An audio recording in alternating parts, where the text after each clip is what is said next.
Hello, hello, hello. Welcome to Next Level Real Talk Podcast, where we have conversations on the journey of personal transformation and the pursuit of lasting peace and happiness with Sheldon and David. And welcome to another episode of Next Level Real Talk Podcast with Sheldon David and our special awesome guest from Little Rock, Arkansas, Jeremy Furtner. Jeremy, how you doing? I am great. Thanks for having me. Yeah, we're super excited to have you. Definitely. Yeah. So this has been a couple weeks in trying to get to happen. Yeah. Through various things, right, including all morning technical weirdnesses. So hopefully this all works out, and we're super excited to have you on and to hear a little bit about your story.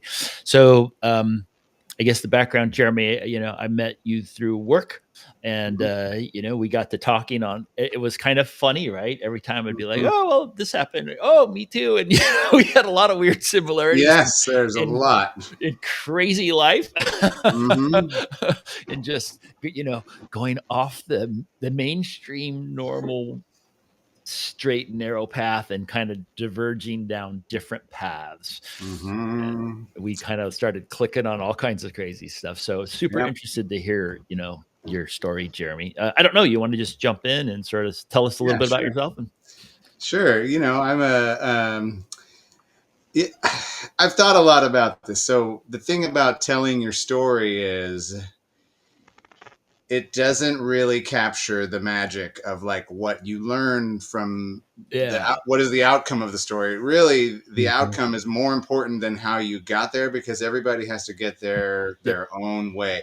And so I think the most important thing is that whatever you do, be really sincere about where you are and where you're going, because if you aren't real clear on that, you're not really going anywhere real. You're just traveling around in your own imagination. So like figuring out what is it that I want? Why am I doing this? So like for me, for example, when I was a kid, I was always very interested in God and religion and all that, even though my parents were not. My grandmother always wanted us to go to church because she thought if we didn't, we might go to hell or something very basic like that. She wasn't really deep about it at all. And my mother was more of an intellectual. She didn't really want me to buy into anything wholesale, even though I was really interested. She was always the one to say, oh, use your best intelligence. And, hang on, my computer's doing something. Not now. So when I was like, I want to join the church, she was like, well, do you know what that means? And maybe we should read more about that. And so she was never discouraging, but she was never really supportive of that either, which always made me go like, well, why don't you want me to? So I had all these questions. And by the time I was 12, I was still really engaged with like the church and learning and trying to find my way towards whatever it was I was trying to get to. My relationship with God is kind of how I envisioned it at the time. Were you going to church? Yeah, more or less. Yeah, so I would go by myself. Sometimes my mom would go. I went with friends to their churches sometimes. So I got to explore like some different Catholic churches and Protestant churches. But I was never a member of any one particular church, and I was never really disciplined churchgoer or student or anything. Particular path. Yeah, never. But I did know that I had it in my heart. So I had the calling to want that relationship with God, but I got very discouraged. And I think that this was part of the process for me, was to reach a point where I got very discouraged by what I was finding at the church, and realized that the church doctrines just didn't really make sense for someone who wanted to have that direct relationship with God. There was always this sort of like wall up, like maybe don't ask questions beyond a certain point, and God works in mysterious ways and you shouldn't question it too much. And if you question it, you're really expressing doubt in God, which is bad. And I have learned the opposite is true, actually, that the greater the doubt, the greater the awakening. Small doubt, small awakening. No doubt, no awakening. Big doubt, big awakening. That's beautiful. And that was it. That was the old school way of don't question anything. It's just what it is. Exactly. It's like, no, but now it's like, no, you can do more of that, because that helps you get to where you need to be. Yeah, I kind of broke through at this point when I was I was literally 12 trying to learn about becoming a minister because I thought that was probably the way forward. And I thought, well, if I'm going to help other people find God, well, I have to find God first and get all those answers clear. So I went to ask all these different ministers, well, what about this? What about that? I don't even remember what I was asking, but I kept getting those walls like, no, don't ask. You're asking too many questions. Just believe. Just believe. And I couldn't accept that. And so it drove me the other way. And I said, okay, if you don't have the answers, maybe there aren't any answers. Maybe you're full of crap. Yeah. And I got You kind of certainly mad don't have. about it. Yeah. And it made me mad because I felt duped and deceived and betrayed by the church. And that drove me into what I considered atheism at the time, where I just refused to accept that anybody knew anything about anything. And so I argued extensively against the existence of God for years between the ages of 12 and 15. And any chance I got, I would take the chance to argue with somebody, especially some Bible thumping fundamentalist who didn't really know what they were talking about, but claimed to have all this sure belief and everything. And where in the country were you when you were growing up and doing this? So I moved around a lot. I don't know how this may have affected my path, but I was born in California and San Diego. And by the time I was 6, we had moved to Johnson City, Tennessee, back to San Diego. I lived in Sacramento for a while. We moved to Chicago for 7 months, and then we moved to Houston, Texas, where my mom took a job. And we stayed in Houston for about 5 years. And then we moved to Illinois for a couple of years. And then we moved to Michigan for a few years. And it was in Michigan that I broke away from the church and declared atheism. And that was age 12, 13, 14, 15, somewhere in there. And during that time, I didn't abandon the search for knowledge. I just redirected myself away from Christianity to where else can I find this knowledge? I wasn't sure. I didn't have enough resources. It was the early 90s. There wasn't the internet. There wasn't all these books everywhere. We didn't have this culture of like spiritual information everywhere. Like you had to go to a library, if anything. Yeah, exactly. And so I did. And actually, you would find me at the school library pulling books of Greek mythology and stuff like that off the shelf. And I was trying to find the story of God, basically. Like, where did it come from? Where does it lead to? Why do we have these questions and where are we going with it? And eventually I found my way to pagan religions. Like the Greek mythology led me to like Wicca and practices of magic. And I found that really fascinating because that gave me direct access to practices of magic that put you into contact with the spirits of nature, which they refer to as the gods, plural, lowercase g, which I found very interesting.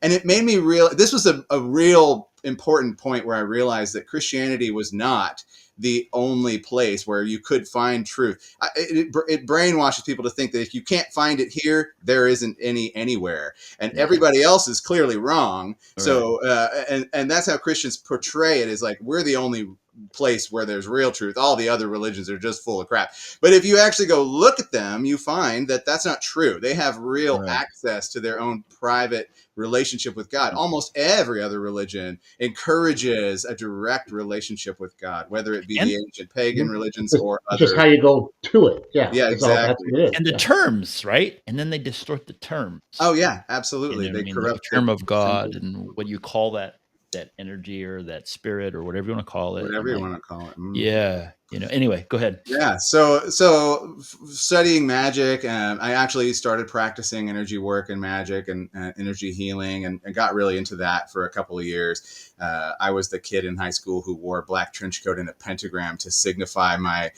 independent sexuality. Yeah. You know, and I there's a lot more to, I met a guy who practiced a sort of family tradition of vampire magic, which I didn't know existed. Fascinating story, but that was brief and kind of a tangent.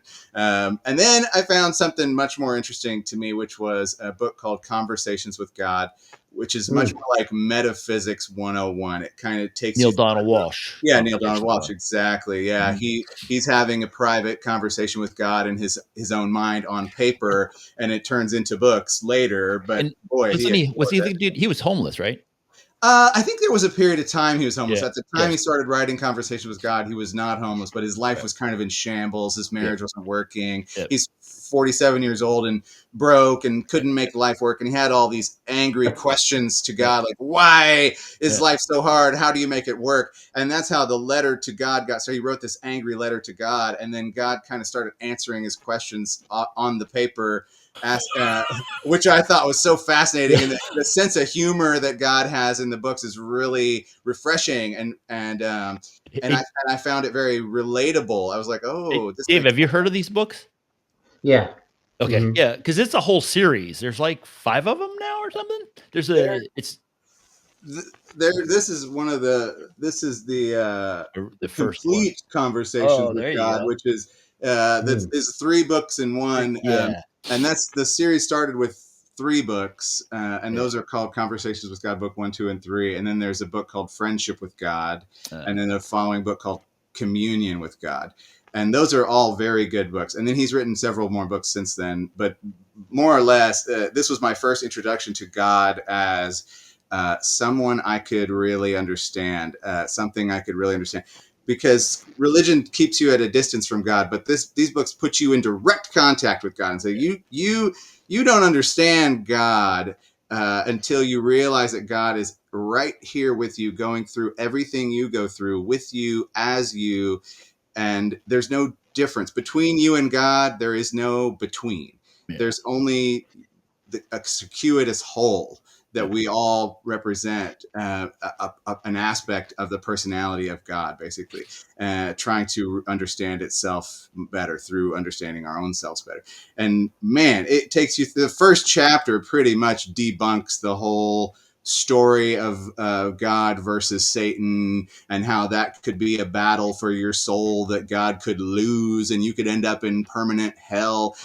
That story just doesn't make sense, but Mhm. it's convincing enough to children to get them to fall under your control as an organization. Power. Yep. Yeah. And so that story is critical to the success of organized religion as an empirical tool of control. Yeah. And that's what I learned real quick on. And so I was 15 or 16 at the time, learning this. I was in heaven, but when I realized that this was a more appropriate way of looking at God, and I've been exploring it from that angle ever since. I abandoned magic in pursuit of the miraculous, because what it turns out is that magic is kind of egoic. Mhm. It's like, I'm going to do something with magic Mhm. to make the world a better place. Well, guess what? It's perfect. The world is perfect as it is. Yes. Yeah. So, like, practicing magic in a way that wants to change things is almost a denial of the real magic, which is Mhm. that we are here right now. Yeah. This is the magic, is being here. Yeah. And we miss out on that because we're so busy and We're caught focused up in on, something. yeah, Yeah. we're caught up. We want to learn, so we want to figure something out. We want to achieve some understanding, some greater understanding, when we have failed to even recognize what we are already. We don't even see the truth as it is, and we're trying to find a truth that isn't right here. We're trying to go over there to find the truth, or into this book to find the truth, or into all these other books behind me to find the truth. And they What? all point right to your own awareness. All of it is right here in your own awareness, and that's where you really end up. Doesn't matter what path you take, it Yeah. always leads you back to dropping the search and realizing and remembering who you are in the moment, and being present with that sort of wonderful empty mind. Like Jesus says, you have to become like a little child again. If we look at that statement, there's a lot there. Like, what does that mean? Yeah. Well, it means that you can't know everything. Yeah. Children don't know anything. They just trust that their parents know and they are going to take care of them. And they live in this kind of freedom that says, I can explore myself freely because I Yeah. trust that my parents are protecting me and that the world is a safe place for me. We have Innocent to, wonder, right? yeah, and that wonder that, oh, what's a Yeah. tree? Yeah. What is dirt? What is water? What is all this? we have to remember the questions. We can't keep finding answers or we're shutting those doors. Every answer we think we have is a closed door. They don't judge, they question and Yeah. wonder. And they don't have any They don't judge. problem with Yeah. their own feelings. They go from anger to happiness to sadness in a span of 15 minutes. And all of it feels great to them. And it's only when the parent jumps in and says, "Oh no, don't feel that way," Yeah. that the child is like, "What?" Yeah. And like shuts the door to that. I was like, "Oh, okay, I better not feel that way because I trust my parent. So I better go ahead and slam that door shut." And what we forget is that was a door to a hallway full of other doors that gives us access to all these things that we didn't know about ourselves yet. So And by closing it off as a child, yeah. we're blocking ourselves off from the majority of our growth, basically. So And yeah, so Jeremy, how old were you when you hit conversations with God? about 15 or 15? 16. Okay. Yeah. And then Mhm. obviously it had this huge Oh, shift in everything. absolutely. I lost all my anger towards God when I realized that this is all part of the plan. Mhm. The realization that there's no such thing as a problem. There's Mhm. only the path, and that Mhm. the path has to have all these obstacles on it, or Mhm. there would be no point. In fact, the divine truth is that we're in a divine ocean of perfection, and Mhm. that there's no problems, and Mhm. that and in that space of pure perfection, there's nothing to do really, Mhm. and no activity, and we just have this pure knowledge of this blissful perfection, Mhm. divine, oneness. Well, that's wonderful, and it's great to have access to that. And in fact, I really encourage anybody who can to have an experience of that So because it enriches your life so so much. did you have so mentally, uh reading that book kind of loosened your mind, right? Said, "Oh my Yeah, gosh, this it is unlocks all it." these Boom. doors. And then did you find Yes. yourself having this direct embodied experience? You had this some kind of a real So there's a process you go through. Mhm. First, your process is you lock all the doors in your mind. Then the process, if you're lucky, is you go through and unlock all the doors in your mind. And then something else happens when your mind is all unlocked. It leaves you in a state of not knowing what to do next or where to go next. And so that was a good place for me. When I remember closing book 3 at the very end of book 3, Conversations with God, book 3, I closed the book staring at a blank wall in this state of realization that I was no longer afraid of dying anymore. And so the books walked me through the understanding of myself and my relationship with God and the universe and everything, to the point where I realized that the universe is actually a safe place for our souls to explore Mhm. being, and that none of this is dangerous to us, and Yeah. that the dangers to the body are not the same thing as danger to the soul. There's no danger to the soul, and so there's no reason to fear dying, because the only part of you that dies is the part of you that isn't really you, and that what's left is the part of you that is truly you. And this is all just an activity that your soul is doing for its own maturing process, basically. And there's no reason to fear anything that happens here on earth, because Yeah. that's what you came here to do, is to be alive and to eventually go through the process of dying, so that you can learn about that. Not because there's any reason to fear any of that. We didn't come here to be alive so that we could be alive forever. Yeah. That was never the plan. We came here to go through the process of life and death, not to cling to life and avoid death. The point, yeah, that's where we go wrong, is to think that we have to be alive. We don't Mhm. have to be alive. You're You already don't eternal. need that. You don't need that. You're Right. already That's eternal, the right? that's maybe the most liberating realization, is that you don't need a body. You want a body, and it's a great thing, but you don't need the body. And the desire for the body leads you here, but the need for the body is what cuts you off from the You get all experience. caught up in this. Yeah, we want the body. The soul heard one word about love and rushed here as soon as it could, so it could experience what that means and all the ups and downs associated with love. But then we got to go. When we're done, we got to go back home again. This isn't home. This is the tourist spot for our soul to come and explore. this isn't where we were meant to be in the end. In the end, we're going home to divine bliss again. And then we may come back. But the point is not to be afraid of any of that. The eternal life doesn't mean continuity of form. It means continuity of awareness and consciousness. You, as the aware being that you are, will never die. What you do with that awareness is always changing.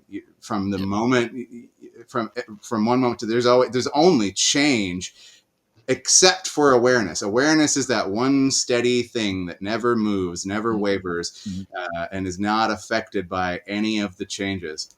There's only just this steady awareness. And if you can get in touch with that sort of electrically present awareness, that's what leads into those higher states of consciousness, which is so sought after by us mystics and spiritual people, is to find those higher states of consciousness. So conversations with God didn't lead me to a higher state of consciousness, but it prepared my brain and my mind for the possibility that was something I could actually have. It teaches, so like the teachings of Jesus, right, are really high level stuff that leads to mastery, but most people don't listen to them because they're very hard. Things like love your enemy, and to not worry about where your food and clothing is coming from, and to really trust that God is doing all that, and that the universe is set up in such a way as all needs are provided for. Essentially, that's the lesson, is that there is no such thing as need.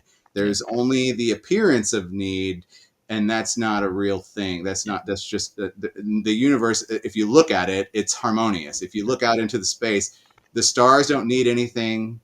The planets don't need anything. Like your worry is a symbol of a lack of faith. Yeah, exactly.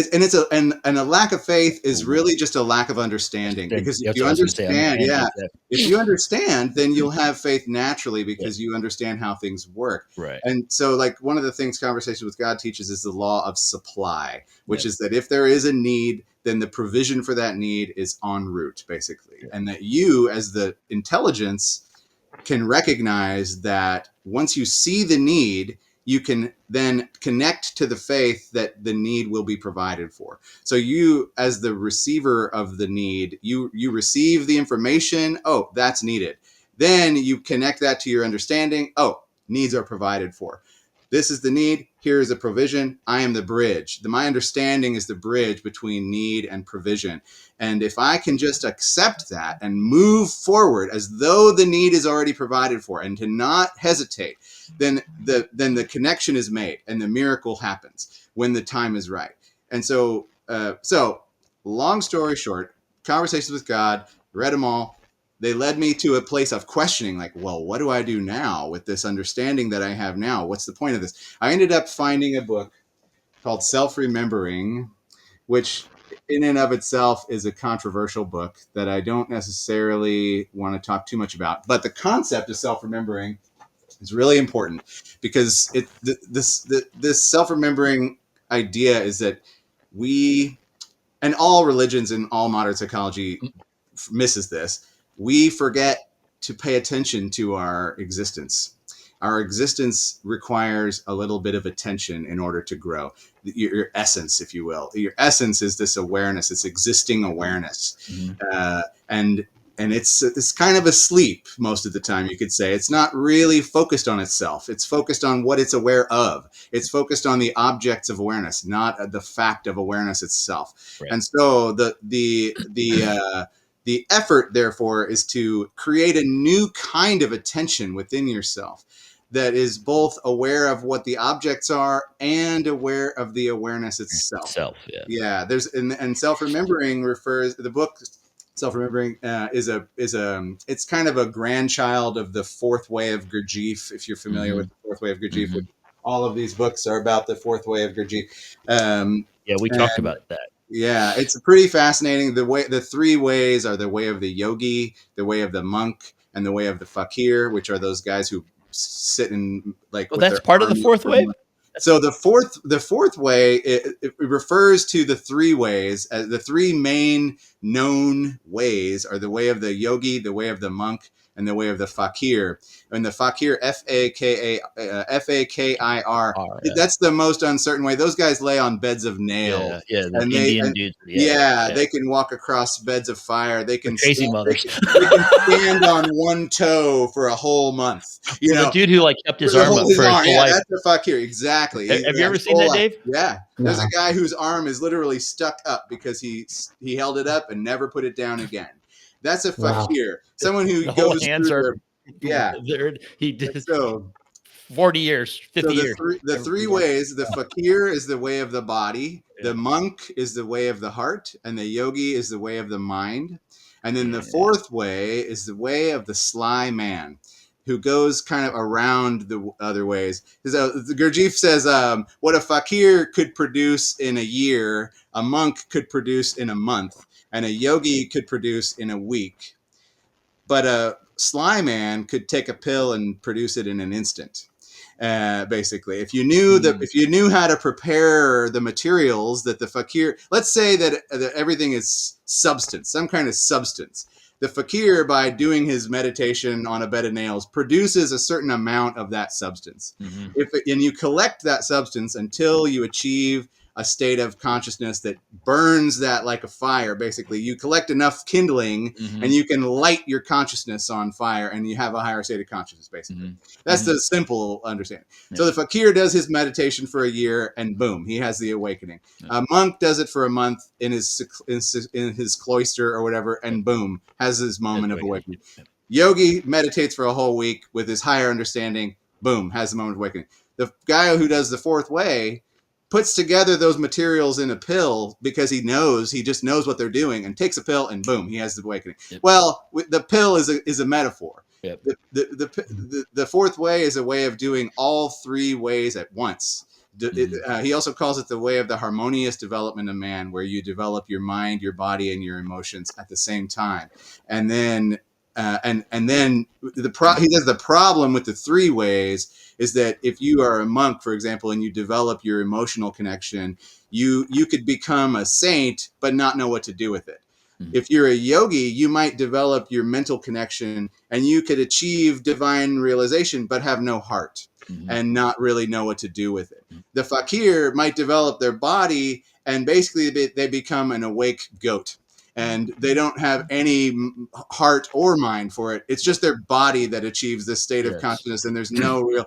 And then so you end up in what he calls the fourth room. You're developing the three rooms, the body, the mind, and the heart. And that leads you into the fourth room. He says you can get to the fourth room through any of the rooms, but if you don't develop all three rooms before you get to the fourth room, you end up in the fourth room, and then you're stuck there, and you become a stupid saint or something like that who doesn't know what to do. So if you don't develop all three of your body, mind, and heart at the same time and harmoniously get there, then you're kind of useless when you get there. You've gotten there for the wrong reasons. So therein lies the real question is, why are you doing it? What do you want? Why do you want enlightenment?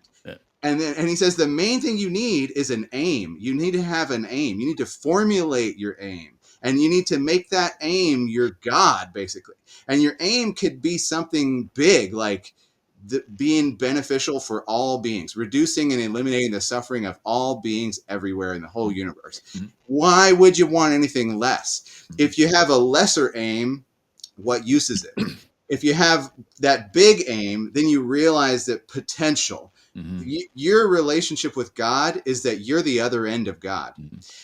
You're the bottom of God, where God is at the top. Or you might consider this the destination of God.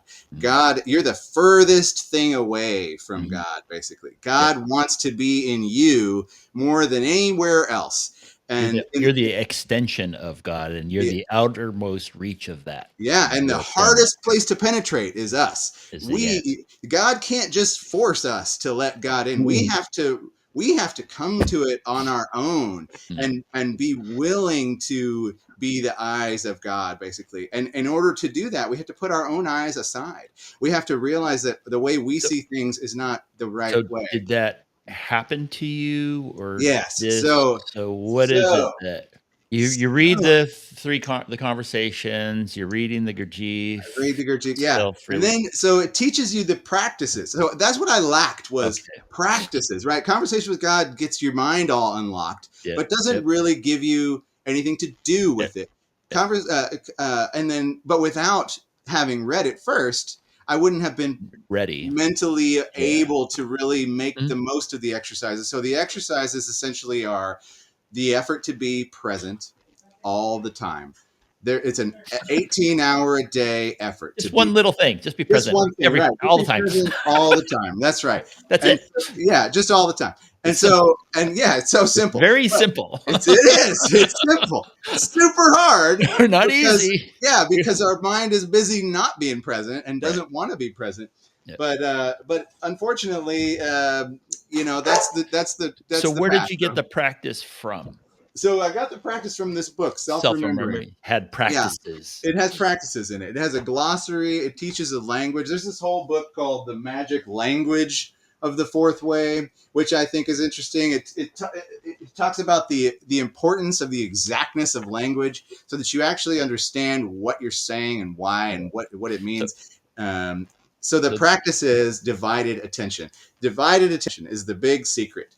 Divided attention. Life demands your undivided attention, but self-remembering demands your divided attention, and we don't actually know how to do that, how or to what do that? that is. Yeah, no one's ever even heard of divided attention, Yep. except for a few esoteric initiates, basically. Mhm. So what it basically means is, so try imagining that you are looking at something and aware of the fact that you're looking at it at the Right. same time. It's similar to mindfulness, but It's like consciousness and attention at the same time. yeah, exactly. And Connecting to your consciousness, your it's a, awareness, while at the same time being aware of what you're focusing on. exactly, and that's just the very beginning of it. Mhm. So what happens is, when you start to practice divided attention, is that you think you're doing it,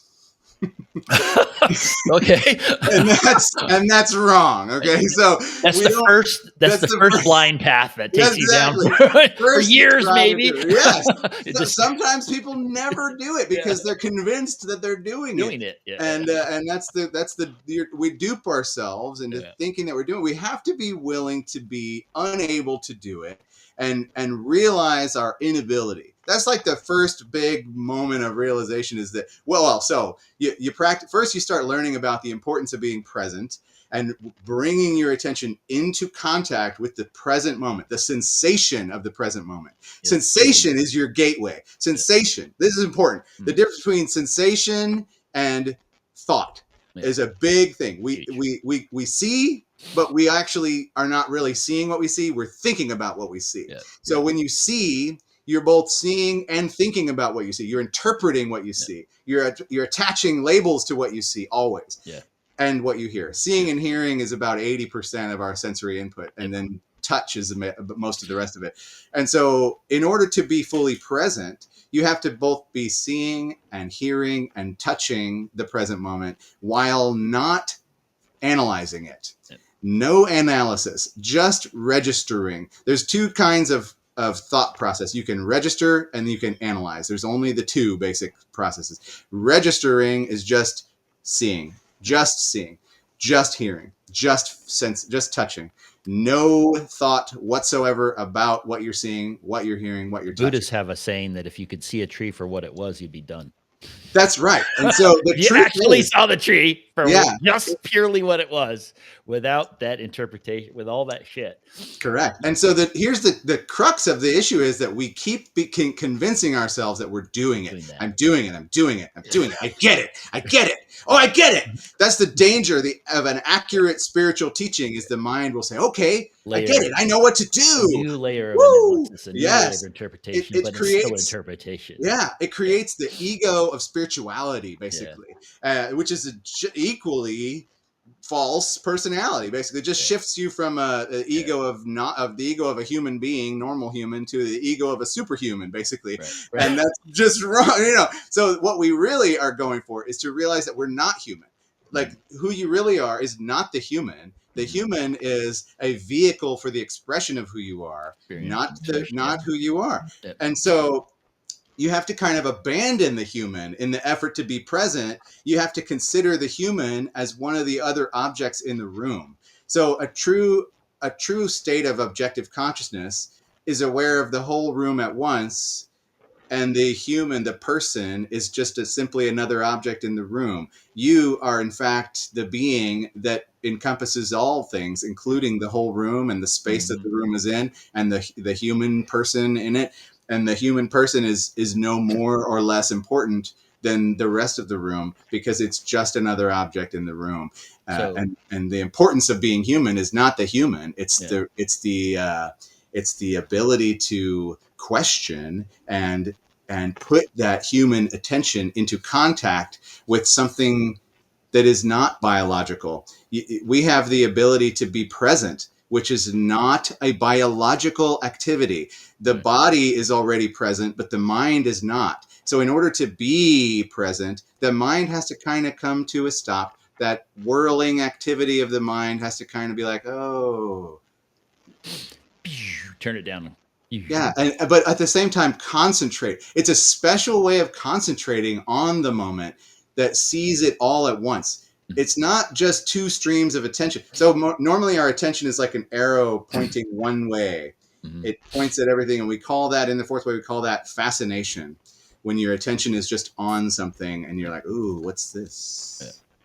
But then if you can take half of that and point it back at yourself and create a new kind of attention, it's not the same as normal attention. That's important to realize, because at first what happens is that's the divided attention you're talking about. Yeah, the divided attention is a new kind of attention. It can't just be understood to be normal attention both ways, because otherwise what you're doing is this. Flipping, yeah. You're going in and out of your own face, basically, over and over again, and you can do it so fast that you'll think that you're dividing your attention, and you're like, I'm doing it. No, it's not something you do. It's something that happens when you realize that you're present, when you remember your own existence and put yourself where you are. You put your attention where it is. Put your body where it is. Choose to be where you are. Choose to be in your body now, and keep choosing that again and again and again, in a kind of peaceful remembrance of your relationship with the present moment. There has to be a sort of understanding that everything is good and peaceful now, and that you're just trying to get into contact with that. You just want to make contact with that. You don't really want anything from that. You just want to make contact with the goodness that is now. And if you can understand that now is good, and that you just want to be here with it, that's the emotional connection that you need to that really Ram Dass book, bring yourself. Be Here Now. Great book. And it's just like it's so simple. Be here now. Be here right where you are, in the now.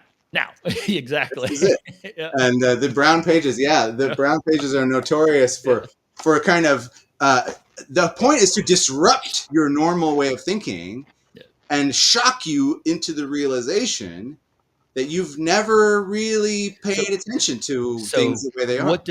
So you had this? So you started these practices. Yeah, you had these experiences. So I had one big experience that I didn't have a word for. When I was about 18, I had finished reading Self-Remembering.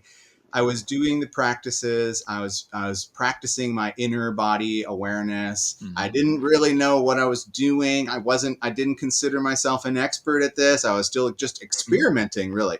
And that is, Gurdjieff talks about experimentation a lot. He says you have to experiment. That's the only way. Yep. You have to do the work yourself. No one can do it for you. And the only way to do the work, or to even approach the work, is to experiment with your awareness and your attention. Your attention is the only thing you can do anything about. Yep. Everything else is what it is.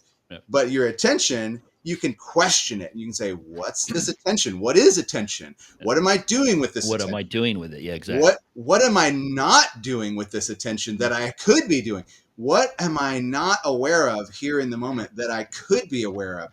how would that be different if I was looking at how could I do it differently? And keep playing with that. Go into your body with your attention. Be in there, in the sensation of the body. That's the key, really, is be in the sensation Feeling. of the body, which will never. So feeling is distinguished as different than sensation. Mm-hmm. Feeling is the emotional You're talking about feeling, emotional connection. Yeah. emotional connection. Yeah. And that's the desire. The Yeah. first real feeling that you Mm. need is the desire to be present, the desire to be in a relationship with the divine truth that brought us all here, that gives us love and beauty and perfection. But we also have to be able to look through all the difficulties to see that, like the challenges of the world. If you see the challenges without seeing the beauty behind it, you're going to miss out. You're not going to be able to be present Suffer. because yeah, you're just going to suffer. Yeah, and we already have enough of that.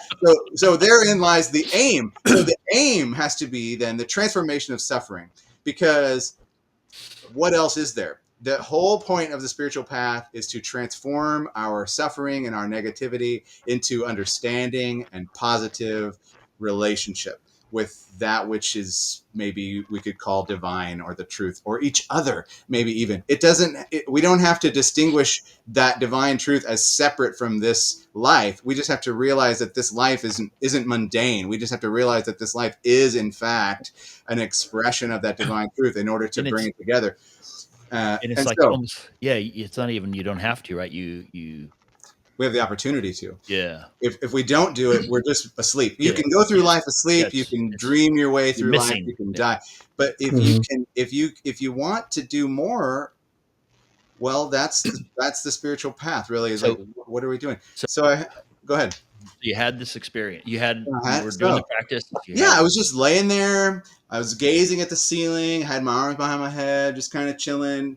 And I was in my body, and I was in my awareness, and I was in my vision, and all of a sudden, this state of consciousness just kind of came over me. It felt like the bottom dropped out, and suddenly I was the whole room. And so the Japanese have a word for this called satori, Satori, yeah. which refers to a sudden, profound awakening.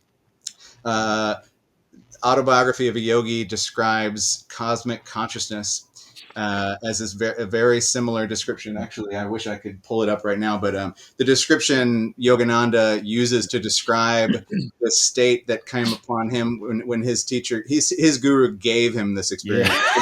I those, just those stumbled guys, upon it yes, on yes, accident. yes. Those Yeah, guys, yeah. those dudes, not joking around. They're not messing around. No, they're not. But I'm glad I found this on my own without having a guru to Yeah, to snap me into it, because I think that was, I don't know. Anyway, the point, I yeah, think the point is to find it on your own if you can. And yeah. you shouldn't, the Yes, guru is not supposed to be your teacher. The guru is supposed forever. to point to Yep, you and refer you to your own inner teacher. yep. And so the True experience, gurus. yeah, a true guru will refer you back to yourself over and Yes, over again until you start to rely on yourself yeah, entirely and realize that you are enough. I am enough is a true statement. yeah. You can meditate on that. I am enough. You So, don't need money, you don't right, need food, you don't need life to be a certain way. You are enough. Just as you are enough. And so I was just being enough. I was being enough. I was like just relaxing into my being enough, and bam, it came to me, this moment of true consciousness, what I would call true consciousness, where every particle in space is self-aware. I was in fact the space, the room, and none of it. I was the divine I am presence, and I was also like in the shadow of God. It's this combination of being bigger and more aware than ever, and also realizing that you are smaller and more like nothing. nothing than you Yeah. ever realized was Mhm. possible.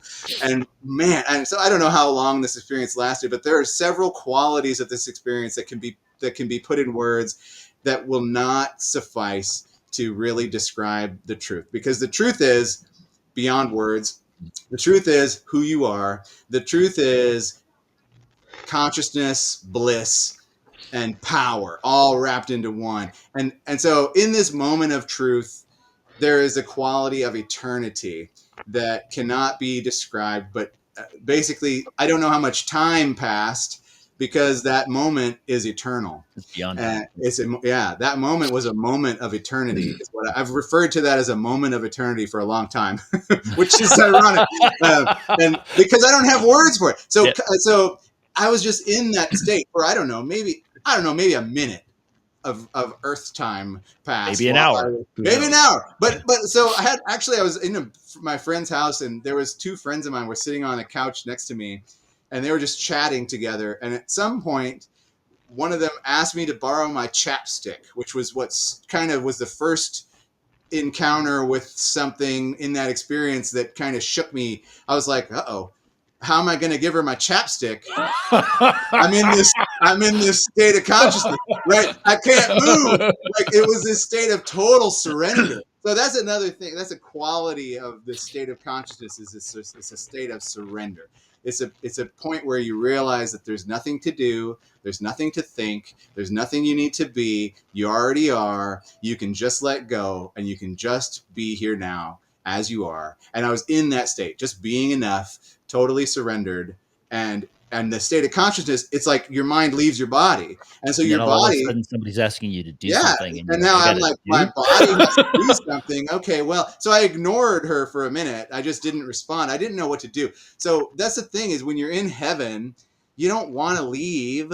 You want to stay there. But if I had stayed there and not moved my body, which I had the choice, I realized I could stay in this consciousness for as long as I wanted to. I could have been totally just what's the word where you're Samadhi. I could have just it's samadhi. Essentially, it's samadhi. It's another word for it. I had never heard of samadhi, nor had I heard of satori. I had read about states of consciousness, about the fourth way, but I didn't connect it at the time. I didn't realize. You don't know what you're going to have until you're there. You don't. Hindus have those people that are in samadhi, and they give them food. They'll bring them. Yeah, that's right. Because they can't make freaking move. Because they can't move. They just literally like stick a straw with some milk and put it in their mouth because they're there for like 2 weeks or something like that. And they'll just sitting there. That's the danger of heaven, is like you don't want to come back. You don't want to be in the world. But so in this state, I could say many things about this state. There's a realization that you have the power to bend reality, but you would never dream of doing that because you wouldn't want to break anything. You wouldn't want to mess anything up because everything's already so perfect exactly as it is. So why would you ever? So basically, all the power of God is useless because it's already done what it's supposed to do. It's already brought all of this into being and put the wheels in motion. And there is no more that needs doing. All we have to do now is enjoy the ride, learn how to surf, and do the best we can to relieve the suffering of others. St. Francis says that God requires us to help the animals when they need our help. That's, I think, a really important message. Like, all you got to do is have your heart in the right place. That's the whole point, is to develop your heart. And the animals know how to take care of themselves, and they perfectly. Do. And he says all beings, humans and creatures, have the same right to protection. So the point is not to like achieve spirituality and then leave. The point is to achieve enlightenment and then come back and help others to the best of your ability to relieve their suffering. Because once your suffering is gone, you are then freed up to help others. And there's a whole spiritual movement about ascension where they talk about wanting to leave the planet. Want to leave. I've never connected with that. I've always been like, why would I want to leave? I just want this to be what it's supposed to be. I wanted to realize, why am I here? What is the point of being here? The Way of Mastery talks about that the ascension, the idea of ascension is funny because you're already ascended. And the whole point of this experience is the descension, the union, the full embodiment of that state within the human form to serve. To serve, yes. So if you don't want to serve, then you haven't understood the assignment. Yeah. If what you want is something for yourself. You missed the homework. Right. So the problem is we think we're going to get something for ourselves. We're going to achieve enlightenment and we're going to become God. Yeah. Well, nope. Or you're going to achieve heaven. You're going to achieve heaven. Yeah. And so I did find heaven. Right. So that was great. I achieved the state of higher dimensional awareness. I know I'm not going to die. I know that there's nothing to fear. I ended up. And you're 18 at this time. I was 18. Yeah. Almost 19. Yeah. It was a little early because I didn't know what to do with it. I didn't have like a mature path in life yet. I didn't know what to do. I hadn't spent my life searching for this stuff. I just kind of stumbled upon it. And because I was involved in this through my whole developing childhood, and my brain was just really primed and ready for it, is why I was able to have it. I have never since been able to recreate that experience. And I know now that wasn't the point. The point was to find that experience so that I could live my life the way I was supposed to live it. Bam. Yeah, it was a catalyst, right? So, and so in that was actually a crossroads for me. I could have gone higher. I could have abandoned life. I could have probably let my body die in that moment if I'd really wanted to, which I think would have been a violation of the truth anyway. But so she asked me for my chapstick. The first thought that entered my spiritual consciousness was, it's actually Blistex. Which was, I was like, why would I think that? And so anyway, and I was like, okay, but it's so bliss. Bliss. Interesting. I didn't ever think of that. What a coincidence. So anyway, she asked me again. She said, well, I managed to nod my head. She said, can I borrow your chapstick? I managed to nod my head without shaking myself loose from this heaven. And she asked me again, well, do you want me to get it out of your pocket for you? I wish I had said yes. I wish I had managed to say, yes, get it out of my pocket for me. The subtle nod of the head. Right. But instead, I said, okay, I better come back, because it's going to be disturbing to my friends if I don't come back. If they're left with a catatonic body on the floor, they're not going to know what to do with that. They're going to send me to the hospital, and I'm going to end up in a mental institution or something like that. I didn't have any of these thoughts, by the way. I just realized that I needed to come back. Yeah. And in the moment, I said, I sat up, my body sat up. I got her the chapstick, and I sat there in total wonder at this experience that I had just had. Okay, now I have found some truth. This is it. That was it. That was the moment. So what am I supposed to do with that? No one will ever understand this truth that I've found. I can't put it in words. Yeah. I can't just tell people, did you notice that I was in a state of divine consciousness just now? Like, no, of course they didn't. They were just chatting with each other, and they wouldn't understand. They would think I was crazy, and that wouldn't serve them in any beneficial way. So I thought, well, I just have to keep it to myself. And so I kept it to myself. I tried to integrate it. I tried to recreate it. I tried to realize what did I do? I tried to map, how did I get there?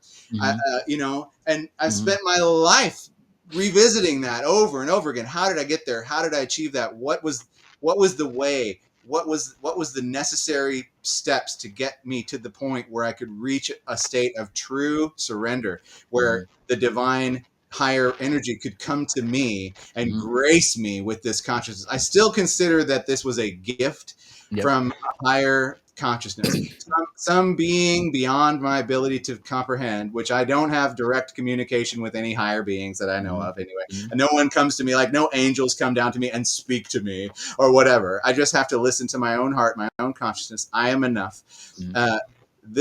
But somehow I have to consider that this was given to me at an opportune moment when I was prepped and primed and ready before I grew up any further into an adult or whatever. I was still a child in a sense. I was still full of wonder and emptiness and unknowing, and I had the experience, and then of course I fell victim to the spiritual. It's disorienting.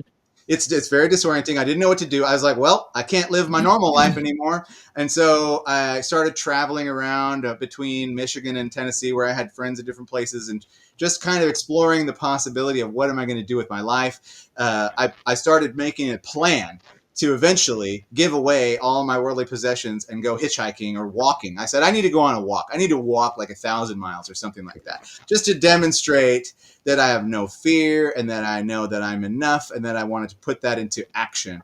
And the universe is there. The laws will be the same as they are now, even if I'm over there walking 1,000 miles out in the wilderness. Those laws will be the same. I will still have my needs provided for me. I will still be enough, and we will all be all one. It doesn't matter. I could be here. I could work my job, or I could go hitchhiking and demonstrate that my awareness is different than the average individual, and I didn't know what I was going to do or why. Even I had no purpose for that really, except for I needed to do something. I just needed to do something with this new awareness. What's the point of having that consciousness if you can't do something different with your life because of it? So, like, if I'm just going to go back to work, why did I bother searching for God? Now that I found God, how can I go back to work? And so I didn't know what to do though, because I was just a kid. I didn't know what to do. So anyway, eventually though, I did give away all my worldly possessions and started hitchhiking. And I hitchhiked 3,600 miles in a couple of weeks and went to a national rainbow gathering.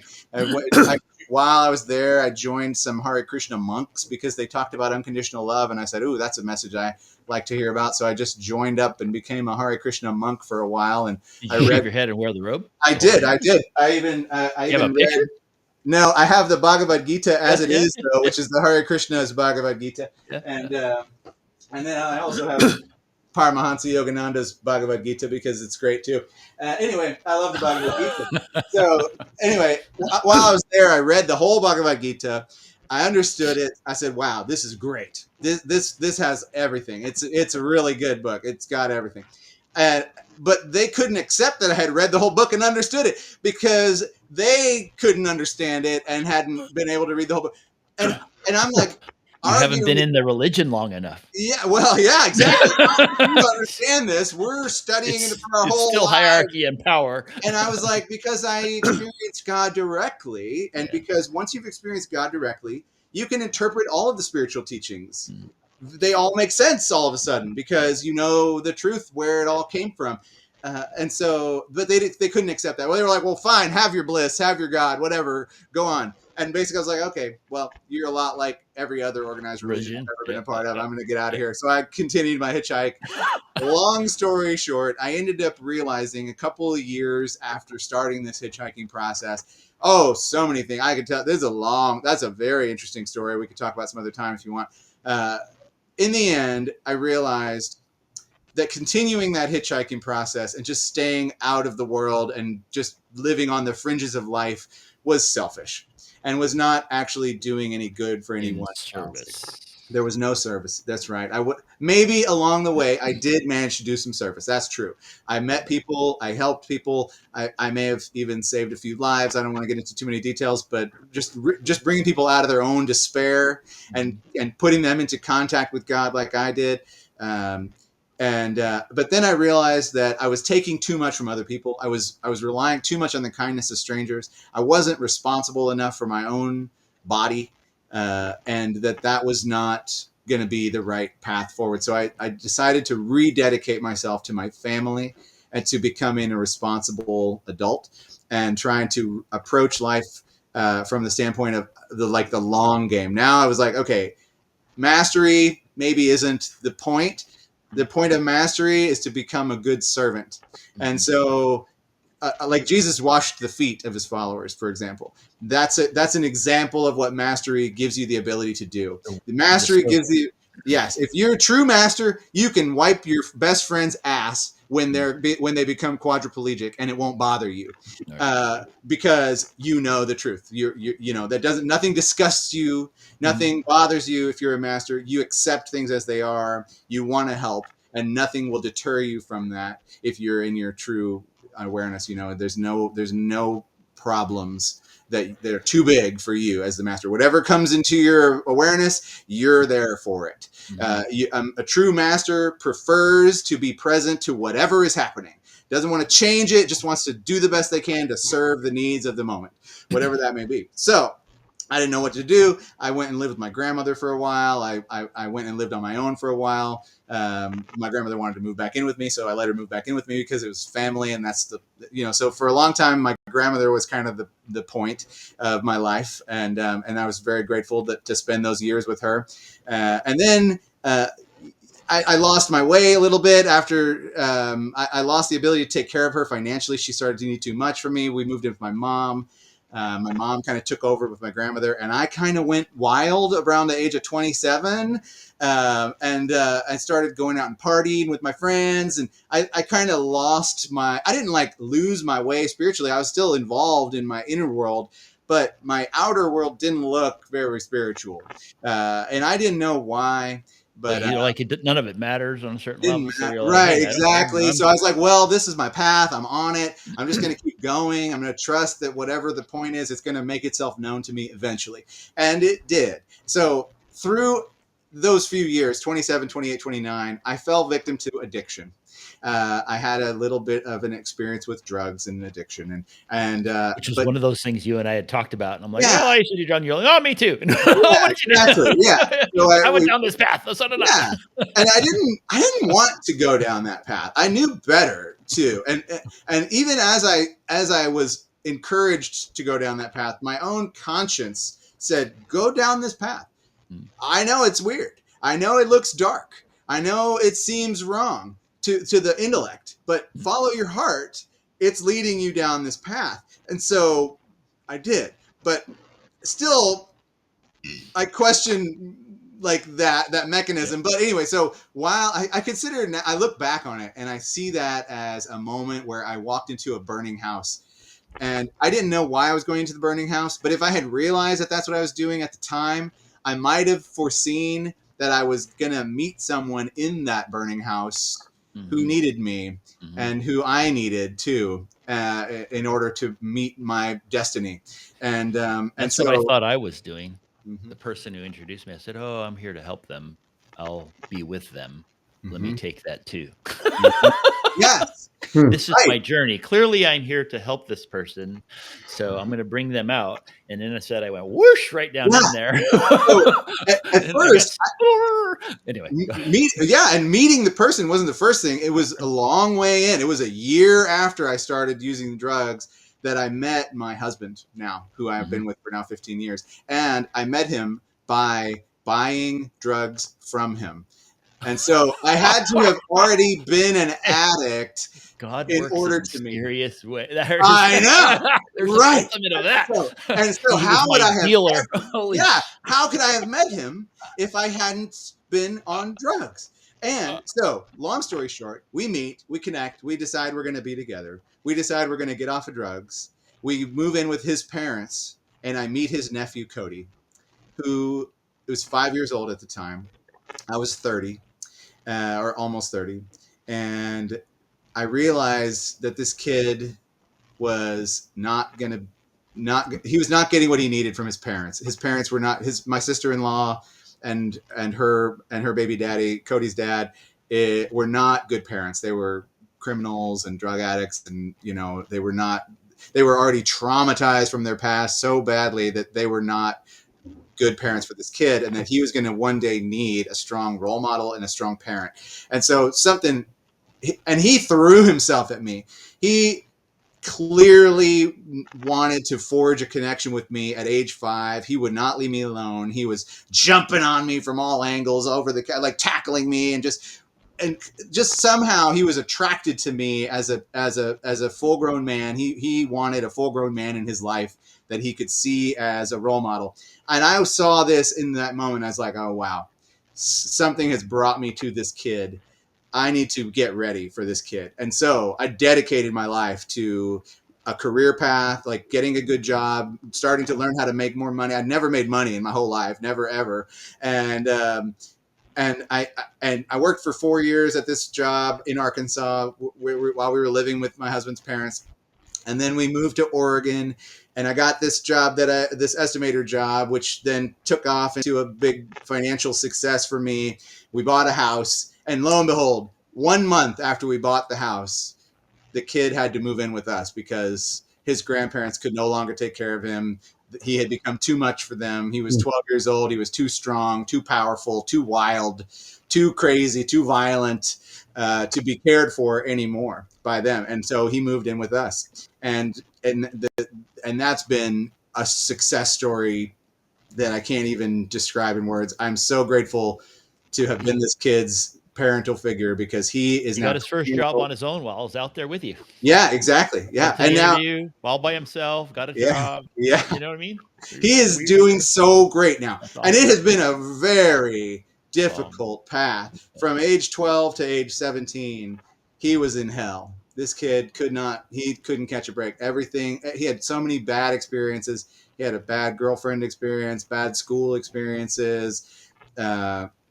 He was just mentally very messed up. He had to see a psychiatrist. He had to get on antidepressants. And anyway, he weaned himself off of antidepressants when he was about 18, because all along, all throughout this process, I had been planting the seeds for him to one day realize that life was going to be good. He just had to get past this really difficult phase of life, and that he'd wake up one day and feel better. And sure enough, I had to keep convincing him. There was lots of times where he thought he was going to kill himself. He was putting holes in walls. He was destroying TVs and beds and equipment. And it was a very dangerous time for him to be alive. And he didn't know if he'd make it. He didn't think he's going to make it. He thought he was going to give up on life, even though I was taking care of him and trying to give him a space to grow up in. And I thought I was doing my best. And I wanted so much for him to be able to enjoy his life and to not feel this way. And so I just wouldn't give up on him, never gave up on him. It didn't matter how hard it was, how much difficult. I mean, we were just like this for years. I was his battle sparring partner, basically, and his support system, where he could attack me and not fear retribution and not fear being. Love him back. He knew I would love him and I would forgive him and that I would not judge him. And or at least he eventually learned that after multiple attempts to kind of provoke me. Yeah, I think boundaries of that. See, exactly. Are you actually safe? Will you actually love me no matter what? I'm going to do all kinds of shit and see. Yes. And eventually, one day, making me want to cry. I've cried so many times thinking about. Beautiful. It's powerful how this turned out. But that must have been challenging too, no matter what. I don't care. Oh my God, I bought all these books in the past 3 years. Okay. So I didn't need books. Yeah. For most of my life. I read Self-Remembering, and I've read a couple other books, and I was my own scripture. I was my own book. Life was my church. I didn't need anything else. This kid challenged me in ways that I had no idea that I could even be challenged. He made me look at myself and become a better man in an emotional way, in an intellectual way.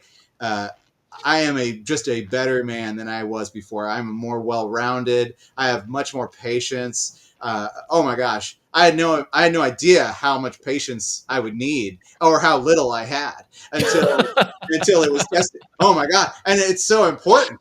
I didn't realize how important. Oh my gosh. I am a volcano. If you put enough pressure on me, I explode.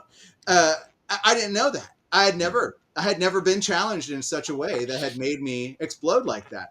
And so I got to see these parts of myself that had laid dormant for many years, for my whole life. Basically, I didn't know I had anger problems. I didn't know I had patience problems. I didn't know that I could be so violent with my language and my body.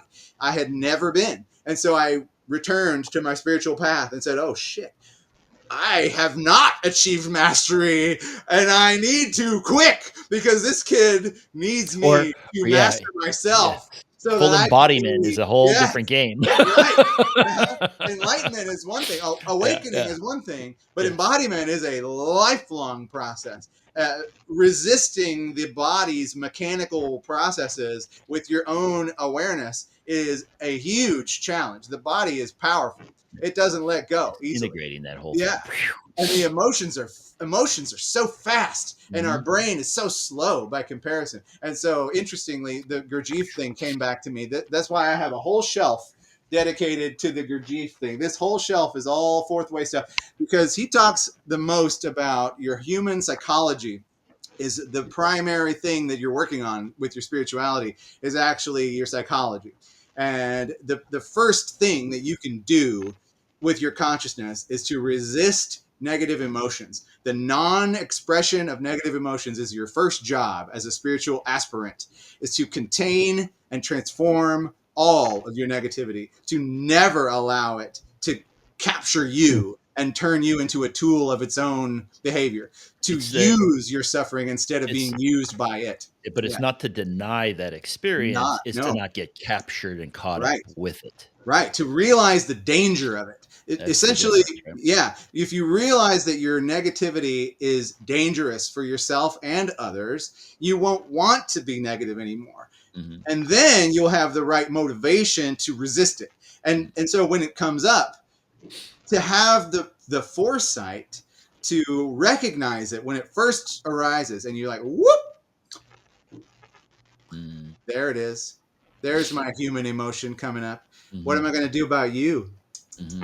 And you basically love it into submission, There you go. like you would like a barking dog Yeah. that is just scared of what it doesn't understand. A It baby, heard a noise. Yeah, little baby. You the feel dog better. heard the noise. Whoa, whoa, whoa, whoa, whoa. That's what your emotions are. Basically, is like a startled horse, and it just takes off running and tramples over everything in its path. And it's so strong that if you're not ready, then you won't be able to stop it. By the time that emotion has taken over you, you're too weak to stop it. Mm-hmm. The intellect is too weak to stop it. The human being, a human compared to a horse, is like the intellect compared to the emotions. The human cannot run fast enough to catch up to the horse, nor is it strong enough to tackle the horse and stop it from trampling over the garden. Essentially, is what you're protecting, is the fragile flowers that you're trying to grow. So what do? You teach the horse. The first thing you do is you teach the horse. You educate the horse. When it's not angry, you teach it. You take the opportunity to train your emotions when they're not upset, and you prepare them for the possibility of becoming upset. And so when the upsetness starts to happen, the horse is like a war horse instead of like a wild Mustang, and it can be disciplined in its approach. You can ride the horse into battle instead of battling with the horse, which essentially is what we end up doing all the time, is we let our anger take over, and then we're fighting against ourselves instead. And the outcome of our anger, which is we end up breathing fire all over our loved ones, essentially, and burning them and having to ask for their forgiveness and trying to heal their wounds that we have now created by our own out of So, control animal. so your son was the catalyst for all of this growth Yeah. So within you. yeah, I realized he helped me realize where I needed to work on Yes. myself. And What parts of you? he's so smart too. He will tell me in words. He'll say, "You talk about this stuff all the time, but you need to work on it too." And like he'll use my own teachings to teach me back. And that's been the best thing ever. He has turned it around on me so many times, and I'm thankfully humble enough to turn around and look at myself and say, "You know what, Cody, you are so correct. I need to work on that." And I think him seeing me turn That's around on beautiful. myself over and over again has shown him that he could do the same. And so That's now he is powerful. like, he's his own person. His That is friends powerful. are learning from him. He's like, he's the catalyst for his friends now to like work on their own emotions and grow up a little emotionally and spiritually. It's fantastic. It's actually, How beautiful is that? I could die right now. How beautiful. I'm done. Yeah. But no, I hope for more. Yeah. I mean, whatever he did to prepare, like my journey has taken me to him, which helped him, saved him. Maybe, you know, maybe he would have died without me. I don't know. So I'm grateful that I helped him come up into his own life and have a life of his own, basically. But he also gave me back to my own self again, too. I had been without direction, without a real purpose. And he was my purpose for so long. And he still is. But David and that I talk job is about kind of done. you think you're the teacher, but you learn as much, if not more. Oh, that's right. Teach to It's learn. always two-way. It's That's right. always, And then, in you're fact, supporting, but you're being supported and the fourth way talks a stimulated. lot about that too. Actually, It's always reciprocal. Yeah. there's they talk about the lines of work. The first line of work is working on yourself. The second line of work is helping other people work on themselves, and the third line of work is developing a school that we can all work in together, basically. And in order to go up to the next level, if you're on a stair right here and you want to get here, you have to bring someone up to your step before you can move on to the next step.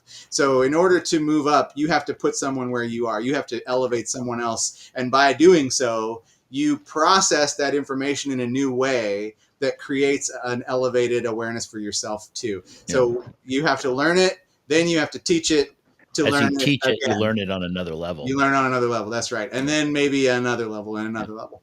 Yeah. Yeah. I talk about that in our work, even with in the auto body world, right? You know, Sure. that, hey, if you become a tap mentor, you're going to learn on a whole new level. I tell That's that to my painters, like, as you teach this guy how to paint, you're going to become a better painter, That's right. because there are things that you've never really thought about that you have to think about in order to teach somebody. That's exactly right. You Yep. know, and so you Yep. get something on a deeper level. Like, teachers have to learn something on a deeper level. Dave knows that because that's what he's been doing his whole life, right? You have to learn something deeper in order to share it, convey Mhm. it. I think that's a big part of what Cody, my kid, has done for Yeah. you know. I was always my own independently spiritual, Yeah. and now I'm I don't know, codependently spiritual. I don't know. But you've also said that, you know, you're talking about wanting to start your own podcast. Maybe, yeah. Maybe, right? Because I'd like to share more with the world, but Yeah. I've never felt comfortable putting myself in a position of saying, "Come to me for this information. Sure. I am a knowledge haver. I'm a source Yes. of this." And I've always been just like someone who's like, "No, I'm still studying this stuff. I could point you in the Sure. right direction. I could give you my reading list. We could talk about it, but don't call me teacher. No, Right. don't Right. call me teacher." Well, I think that's the beauty of the podcast forum, right? Is that you can have these conversations and maybe someone will tune in and get something out of it. Yeah. But just Yeah. by listening to your story, right? Just by listening to this, they're like, oh, wow, that inspires me to read this, or maybe to think about something differently just by hearing what you've been through. You know, that's where the impetus for us was. And then I get into my ego and I always say, how many views did we have and how many people have we talked to? And we How need many to years- increase our reach. And I'm looking at the, you know, and then Dave's just like, Dave is the grounding, going, hey, man, we always said if one person listens to this thing and gets something out of it, that's all we need. You know, if we get just one person, we're So good. here's my interpretation for you, or what I would add to that is, Yep. if you want to reach more people, focus on the content of your podcast. What is it that people need to hear from you? Don't worry so much about how many people you're reaching, so much Worry about as the quality. producing the quality content that wants to reach more people. Yes. And That's beautiful. if you beautiful. build it, they will come. Yeah. That's the lesson. You know what I mean? And so 100%. you just focus on doing the right things the right way, and the audience will arrive when the time is right. And I do think that, you know, Dave and I have been doing this for over a year now, you know, that we've gotten better at it over time. Don't you think, Dave? Yeah. And You know what I mean? people are listening, and it's like, you know, what you're saying, Jeremy, Sheldon's always been in like, how many people? It's like, it doesn't matter how many people. That's Because we're true. just there to get one person. It's like, you tell your story. It's like, I may tell a story and someone may hear it. 6 months later, Sheldon may tell a story, someone hears it. Now someone hears your story, they hear it. It's like, that's all. Somewhere someone's going to hear something, that a piece. It may not be the whole show, but just be you, be willing to teach, or just be willing to be you, not even Share. teach. Because if you're trying to teach, Your like, authentic okay, self, you're thinking right? of me. Yeah. And that's how we started, because Jacqueline says, you guys talk about some stuff that you should be telling other people about. We're like, what do you mean? It's like, well, and it's just general conversation. And it's just about life and about how to get through it, because we're all tend to go through a little hell and have to get out of it. And it's okay to go through that. So, That's right. Yeah. I feel like this is probably a good place for, you know what? I know that you have so much more to share. And so, you know, hey, maybe we can do another one, have you back. That would be great. Part I two, have a quick question for him, though. I know we're going long, but I have a question. So going way back, because I wanted to ask you, but I didn't want to stop you. But so you were seeking God. You wanted to go, and you're asking those questions. Had you read the Bible at that point? I had read lots of different parts of the Bible and kind of studied it vaguely, but not really. I was too young to really understand the Bible. So that's good. That's what we're like, okay, I know the Bible. It's like, no, you're like, no, I know parts. So then you went away and got back to that awakening. When that, after you're reading the books, your 3 books, and all of a sudden, did that make you want to go like, ooh, I want to research some more about God? Not organized religion, but did that make you go, I want to see God more? Yes. Or learn about God more?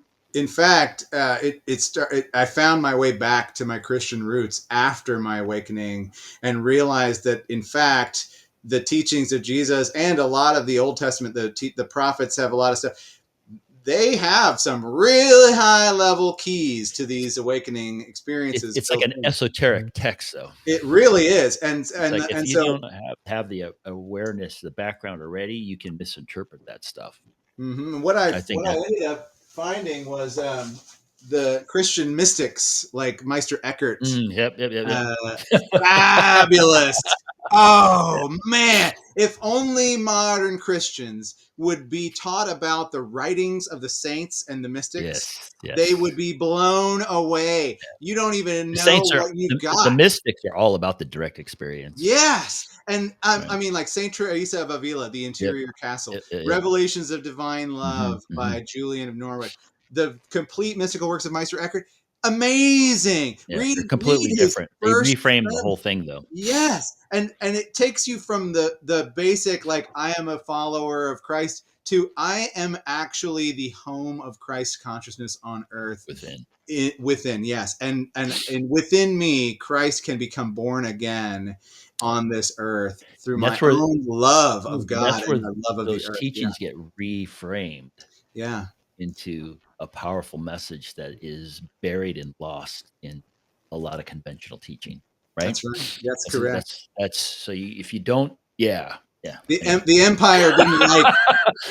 Religion is a tool of awakening, and the empire didn't like it. Yes. So they took away all of those instructions and turned them into authoritative statements of dominion over your thought processes. Basically, it said you must think and act a certain way, or you're gonna go to hell. Not if you think and act a certain way, you will find yourself in heaven. That's the true nature of religion, is if you think and act a certain way, you will be in heaven. You will find your way to the kingdom of heaven, which is within you. The kingdom of heaven is actually a higher state of consciousness, and which is actually who you truly are. Consciousness is not what you think it is. It's not awareness. It's not attention. It's a being. It is being. Consciousness is here. Awareness is here. You are not. If you get in touch with awareness, it brings you here.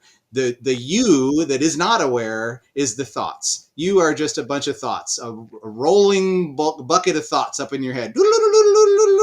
That's the person. Awareness is aware of those thoughts, but is not those thoughts. And so if you can separate the thought from the awareness and realize, oh, I am over here and the thoughts are over here. And then if you just keep focusing on the fact that there are two, an awareness and a thinker, the thinker loses energy. Yeah. The thinker is like a spinning top. Remember those old-fashioned spinning tops? You pump them and they spin around. And that's what we're doing all the time, that we're watching our thoughts, is we're pumping. I'm pumping my thoughts. But if you take your hand off and go, whoa, it's over there spinning and I'm over here watching it, it loses momentum over time, but it still has some for a while. It keeps going all by itself. But if you can keep your distance in your awareness away from those thoughts for a while, those thoughts you start to realize that those thoughts are not what you thought they were. They're just passing clouds in the sky of your awareness. I am not my thoughts. I am not my thoughts. I am the observer. The observer is not what it observes. I always thought that I think, therefore I am is the biggest mistake. Truly not. It's so I am, therefore I think. Yeah, it's screwed up. So much of Western culture and civilizations, I think, therefore I am kind of thing. It's just like, whoops. Yeah, screwed the whole thing up. That's right. It was like Descartes. Is that Descartes? Yeah, I think so. Mm-hmm. So yeah. Anyway, Dave, got any more questions? Nope, that was it. That was a big one I had. So there's some other things that next time we'll talk. So I think we could, if you're open. I would love to come back. That'd be great. It's been awesome. It's been awesome to hear your journey and your thoughts and your experiences on this whole journey of life through, and it's beautiful, such a beautiful story with Corey, right? Your Cody. Son, Cody. I'm sorry, Cody. Your son, man. Whew. The thing just makes me. I can feel that. Thank you. I'm glad it came through. You never know. Beautiful, powerful. Yeah. So thanks for sharing. Thanks for joining us. Would love to have you back. My pleasure. Remember to like, share, and make comments if you can. Heck yeah. Yeah. I need We're to always watch out there. some of your other podcasts. I haven't ever really had a chance to go through and watch some.